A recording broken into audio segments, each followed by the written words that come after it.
Hello everyone, আসসালামু আলাইকুম। Welcome to designer lima. আজকে আমি দেখাবো এমএস ওয়ার্ডে জেপিজি ডকুমেন্ট কিভাবে এডিট করবেন।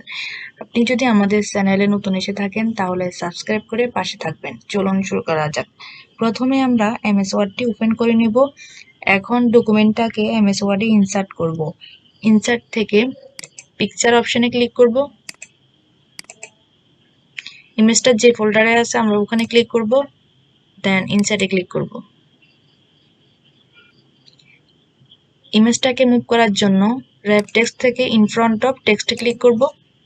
দেখতে পাচ্ছেন ইমেজটা মুভ করা যাচ্ছে। এবার আপনি চাইলে ইমেজটাকে প্রয়োজন মতো ছোট বড় করে নিতে পারেন, এভাবে ড্র্যাগ করে। এখন আমরা খালি জায়গাগুলো ফিল আপ করে নিব। সেটার জন্য ইনসার্ট থেকে টেক্সট বক্স, দেন ড্র টেক্সট বক্স এই অপশনে ক্লিক করব। মাউস ড্র্যাগ করে আমরা এখানে একটা বক্স ড্র করে নিব। যেহেতু বাংলা ফন্ট ইউজ করতে হবে, সেটার জন্য আমরা হোম থেকে এই ফন্টটা সিলেক্ট করে দিব।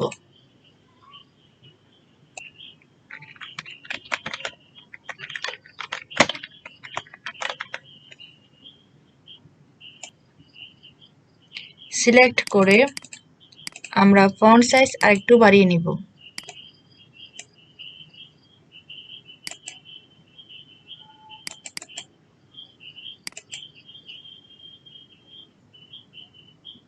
এখানে আউটলাইনটাকে রিমুভ করার জন্য শেপ আউটলাইন থেকে নো আউটলাইন করে দেব। বাকি খালি জায়গাগুলো ফিল আপ করার জন্য কন্ট্রোল প্রেস করে বাকি খালি জায়গাগুলোতে বসাবো। এখানে ফিতার নামটা টাইপ করে নিব।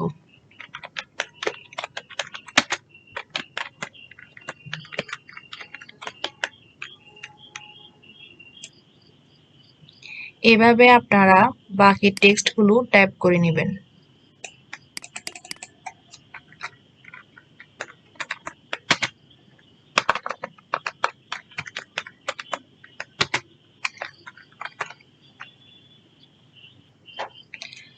আজকের ভিডিওটি এই পর্যন্ত। ভিডিওটি ভালো লাগলে লাইক দিবেন, শেয়ার করবেন। ধন্যবাদ। আসসালামু আলাইকুম।